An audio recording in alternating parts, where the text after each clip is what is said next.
the Petty NBA Awards. And, I really was torn when I called it Petty Awards that I was going to make some petty picks. But I decided not to do that. Because, I'd have messed around and gave the MVP award to Russell Westbrook. Yeah. With the content lately and the way he's been balling out, yeah. It was like, we're not going to do that. We'll just give you where they actually should go. So, man, we're going to run down this list of where the Petty crew thinks that the NBA awards should go at the conclusion of the NBA season. So right here at the top of the docket, we're going to start with the big award, the MVP award. Who you got taking home that trophy this year? It's got to be Steph Curry for me, man. You look at him, 32 points a game, 5 rebounds, 5 assists. But when you truly see what Steph Curry has had to work with this year, a non-existent Draymond Green, it feels like he had just a couple good seasons. And we know he can play defense and rebound and pass the ball, but he's not an extreme contributor to the Golden State Warriors. Obviously, you see Steph Curry being able to ball out. And when you look at the Warriors last year, literally being the worst team in the NBA, having 15 wins by a long shot. They were the worst team in the NBA, worst record in the NBA. Then you only bring back Steph Curry, no Klay Thompson. Yeah, you still got your little bits of Draymond Green and Steve Kerr, the head coach is still there. But the fact that he's producing at this level, they just beat the 2 best records in the NBA on back-to-back nights. Feels like they're getting hot at the right time. If we're really talking about value here, I know there's a big argument for Jokic. He's redefining the big center, the center position. Absolutely love what he's doing. But I got to give the award to Steph Curry, man. He's easily working with less. MPJ, Michael Porter Jr. has actually stepped up with Jokic, so it's kind of not helping his MVP case because we know Curry doesn't have that much help. So it's got to be Steph for me, man. Okay, I like the pick. I would be happy to see Steph get it, but in the 7th seed, there's no way it's going to happen. Yeah, we've seen it. It's got to go to Nikola Jokic. The only time we ever saw anyone ranked that low get the MVP award was Russell Westbrook when he finished the season with the triple-double for the first time. They were in the 6th seed at that point. See, Steph's not even up that high. I think Steph is more valuable to his team, but we know how this award goes. Yep. If the best player on the team with the best ranking in the entire leagues, they're not only in first place in the West, they're in first place in the NBA. Yep. And he's without Jamal Murray and has been without him for quite some time. The dude's dropping 26.5 points, 11 boards, and 8 assists. He's having a monster year, and his team is currently sitting at the top of the mountain. So, there's no way that you can deny Jokic that award for this season just for that fact, but I would love to see Steph get it because he is more valuable to his team at this point. And for all the folks that are CP3 folks, there's no way he's getting MVP. Yeah.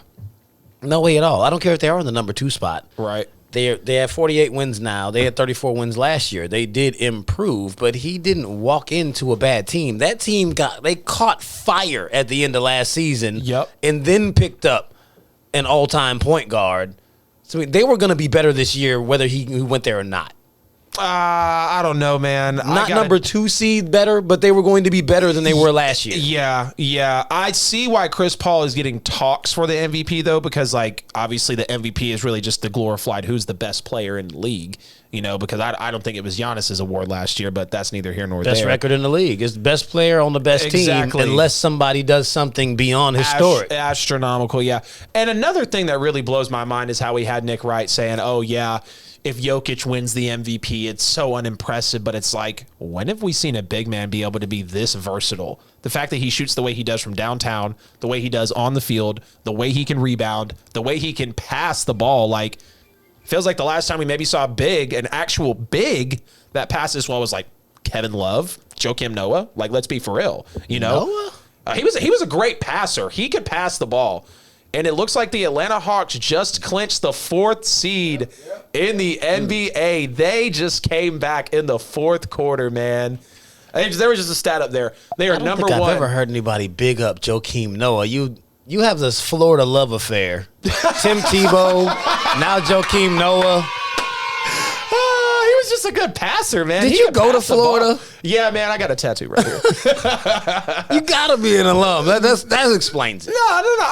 I'm not sitting over here saying Joakim Noah was an amazing player, which at the end of the day, he was pretty good, but he could pass the basketball extremely well. If we're just talking about bigs passing the ball, Joakim Noah could move the ball around the court. I mean, he wasn't a guy to take your team over the top like Jokic is. Like, we're not talking about MVP level, but if we're just talking about passing for a big man, go look at his numbers, man. I can't believe you said Joakim Noah. Go look it up. Joakim Noah can pass the basketball, dude. Come on now. Talking about the Carlos Boozer, Tom Thibodeau, that crazy defensive days. We're going to have to move to the next topic. Triple-double with blocks. What's the next one?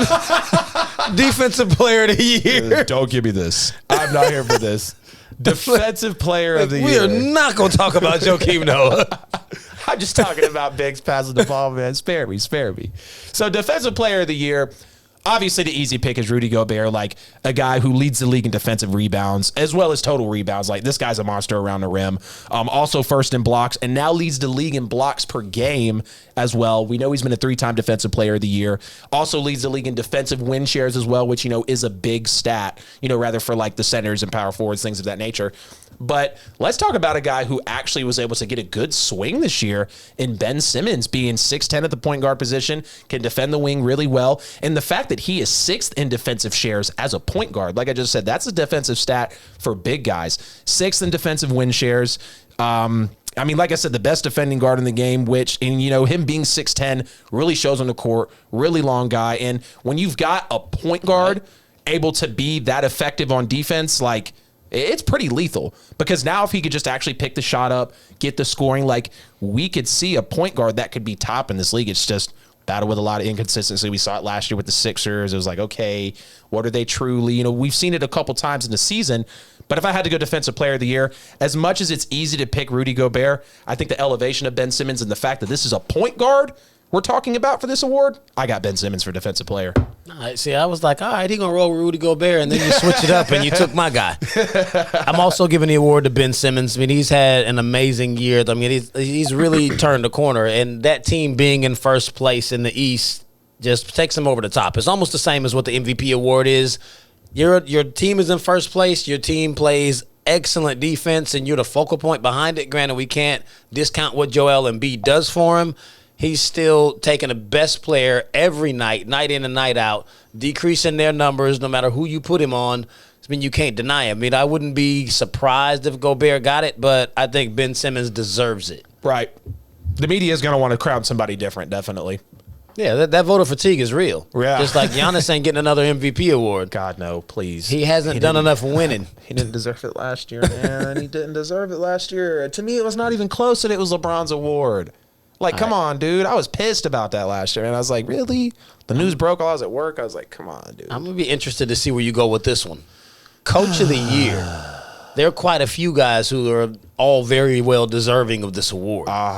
So I was actually just talking about him for the Chicago Bulls. It's going to be Tom Thibodeau for me. For the New York Knicks, what a signing of Derrick Rose, bringing him in. Like, obviously, like, we're talking about a guy whose career just completely resurged, but you also see it. He was there with Derrick Rose in the young days.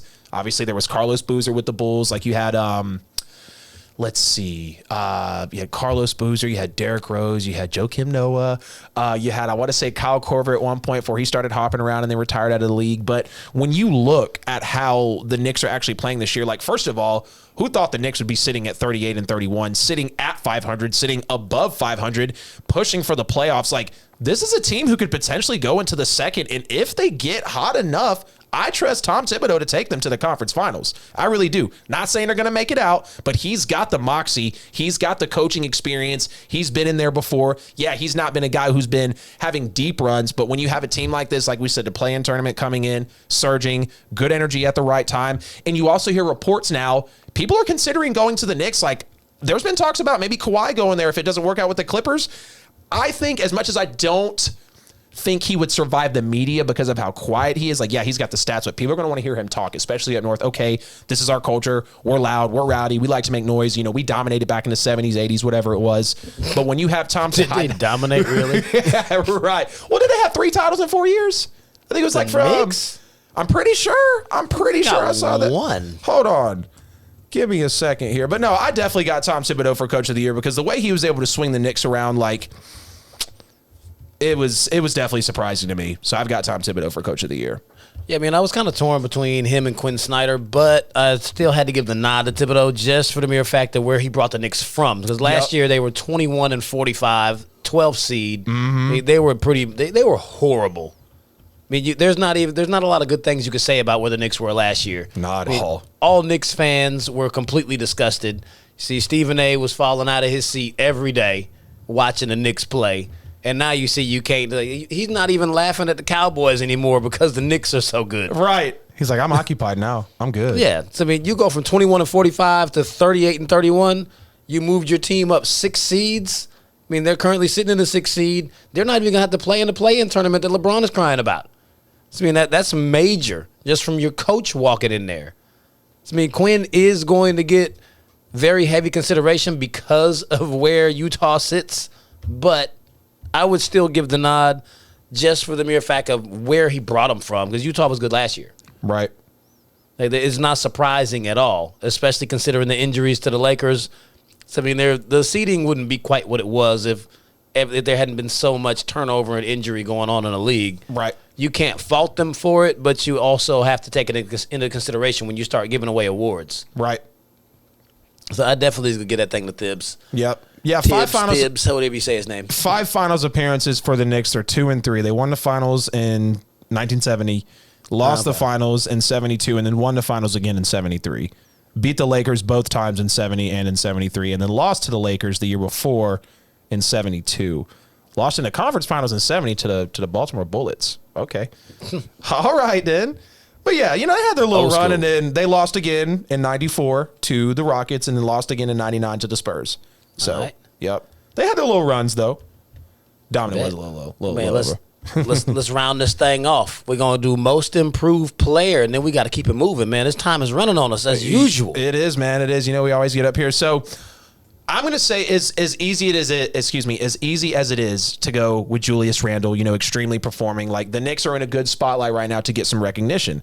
I got to go with Michael Porter Jr. because the fact that he's finally healthy, we'll see what he's able to do at a high level in the NBA. And the guy's only 22. This is really only his second full year in the NBA, jumping from 9 points a game to 19 points a game, bumping up the rebounds, you know, basically the same in the assists. But here's the thing.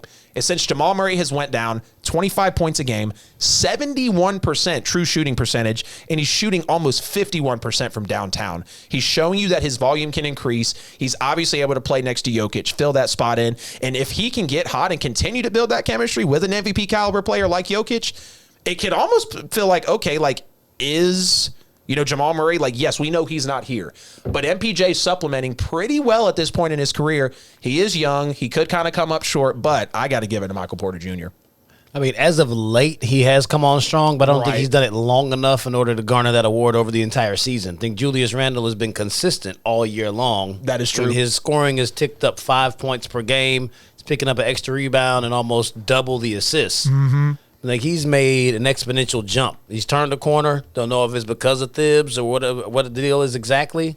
I mean, he's finally just developed. I mean, this player that we're looking at right now, this is what we saw when he came to L.A., and he just never developed into it and got shipped out of town. Yep. So, I mean, it's nice to actually see that he really is as good as we all thought he was. Mm-hmm. But I think just for the mere fact that he's been able to do it for the entire season, he deserves the award, even over what Michael Porter Jr. is doing right now. I can't give him the nod just because the sample size is too small. Yeah. It'd be like giving Joel Embiid the MVP award. He hasn't played enough. Thank you. The games that he's played better. And he could get the MVP. He hasn't played enough of them. Right. Yep. I'm right there with you. That's like, you know, people talking about rookie of the year for Ball. I'm like, I can't give a guy rookie of the year that was out for 6 weeks.